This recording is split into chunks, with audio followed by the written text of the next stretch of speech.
These people doing jujitsu to try to say McConnell isn't changing anything, because what he said at the one time, but not in all the other interviews, was that when it's divided government, when it's like a sitting Democrat in the White House and the Republicans, and then now the senators are coming out with like, well, here's all the numbers, here's the number of times that look, it's a reversal by the Republicans, Yeah. but cry me a river for the Democrats who are upset over it because they are the ones who started this judicial war. I've been following the court for a long time and practicing law for a long time too. And this started back when they borked Robert Bork. Speaking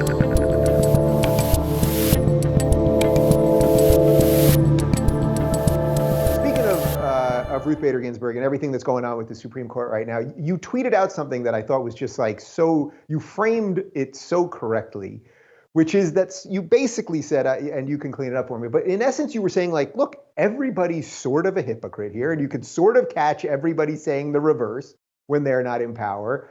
But this is just how politics works. It just sort of is. And I think that's what most people, I think, kind of see right now. It's like we can all look back on videos of Biden saying the reverse and Harris saying the reverse and McConnell saying the reverse. Like it's across the board. But then there's also just like the reality of politics. And if you've got the power, you're going to use it. These people doing jujitsu to try to say McConnell isn't changing anything, because what he said at the one time, but not in all the other interviews, was that when it's divided government, when it's like a sitting Democrat in the White House and the Republicans, and then now the senators are coming out with like, well, here's all the numbers, here's the number of times that look, it's a reversal by the Republicans, but cry me a river for the Democrats who are upset over it because they are the ones who started this judicial war. I've been following the court for a long time and practicing law for a long time too. And this started back when they borked Robert Bork. Prior to that, the standard was to confirm any reasonable jurist. You knew Republican presidents were going to pick conservative-leaning justices. Democratic ones were going to pick more liberal-leaning ones. And in the end, it balances out. Then Robert Bork came up and they said, no way, he's too conservative, he's not getting on. And that was the first time that changed. And then Miguel Estrada, who was a star lawyer who they wanted to elevate. The Republicans wanted him on the DC Circuit Court of Appeals.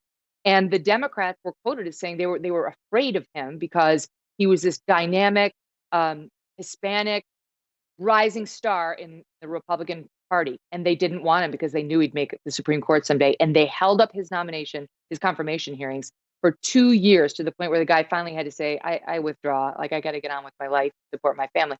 They started that.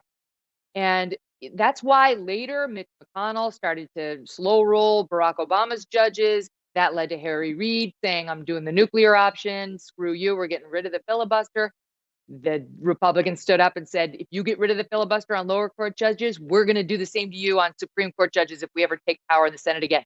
Then the American electorate put the Republicans in charge of the Senate. And Mitch McConnell was true to his word. I mean, it ain't beanbag, right? And it's ugly.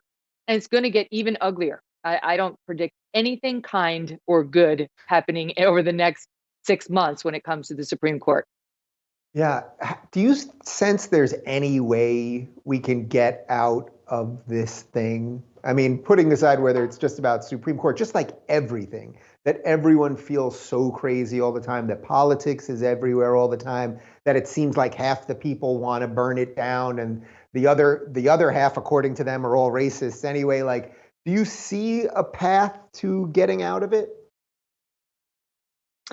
Sadly, I think the only thing that would do it anytime soon is some sort of national tragedy, and I don't mean like COVID. I mean a war, Obviously, I'm not wishing for that. I'm just saying it takes something truly massive like that to bring the country together. And as tough as Corona has been, it too has been politicized.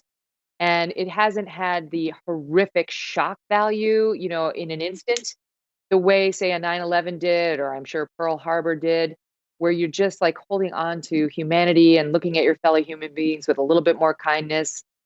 I don't know. I've often thought, okay, Trump is definitely such an unusual leader, right? And he's divisive, of course. But I don't think this goes away if Donald Trump loses this election. I think Trump was definitely a, a result of our Yeah. increasing partisanship. And, the Republicans wanted and needed a fighter, and they're not really concerned that he doesn't speak the Queen's English and isn't necessarily, the perfect husband. And, he's had some moral failings, of course.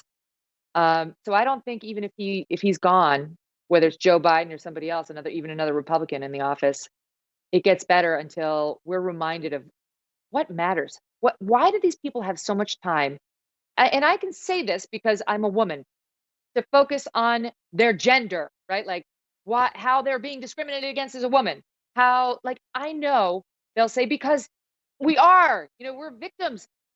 I don't believe that, because I have other women to talk to, and I have other Black men to talk to, and I have other trans friends to talk to who don't run around looking for ways in which they've been victimized all day, every day.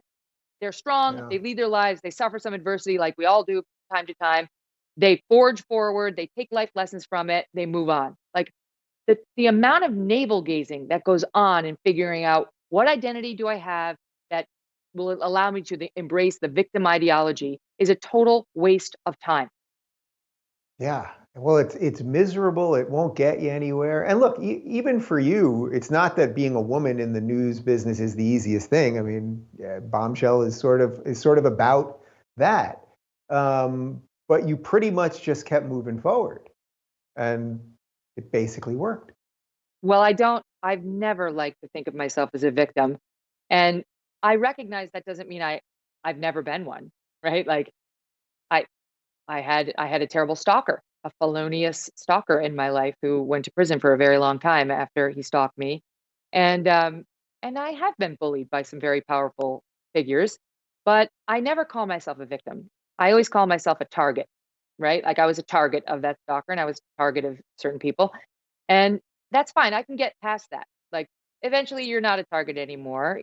And if the more like you get ensconced in that woe is me ideology, even if you deserve it, even if you do deserve empathy and you have been victimized, the worse it is for you. It just leads to a constant cyclone of negativity, sadness, anger around you. And you've got to, as a gift to yourself, pull yourself out of that.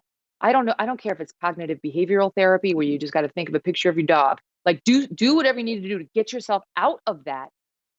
When you don't, it leads to bad things in your life. Your happiness level goes down, not up, right? If you just think of yourself as victimized all the time. So I don't understand why more people don't get that. I think people are sort of looking for a reason to feel victimized, to find their posse, like to feel like they're bonded to other people in the same position.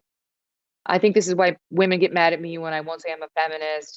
They want me in the posse and they don't get my stiff arm on some of their favorite words.